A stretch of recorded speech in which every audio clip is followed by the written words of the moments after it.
Сайн байна уу? Чамин төлний дэлгүүр та бүхэн 8-12 гих кодтой төлөө танилцуулж байна. За тус толны хэмжээ нь бол метр 60 см-ийн өндөртэй, хажуутлын өргөн нь 49 см ийм өргөнтэй ийм төлөө байгаа. За тус толь маань бол нэг онцлог нэгэд гэх юм бол ийм DSP-ийн хавтан дээр ингэж наагдсан яг нэг одоо хэлбэрийн одоо юу би одоо хэлж мэдэхгүй байна л да. Одоо яг ийм хэлбэртэй толь байна. За тэгэнгүүтээ толны тухай гэх юм бол ямар ч нөлөө байхгүй. За тэгэнгүүтээ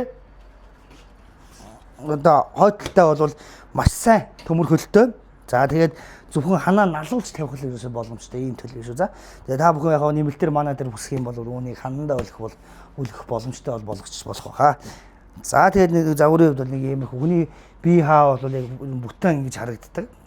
Тэ. За тэгээд яг тухайн толны ирмэг хвцаанаа бол пасктай учраас гар хөл зүсэх юм ямар ч аюулгүй эсвэл байхгүй юм байна шүү.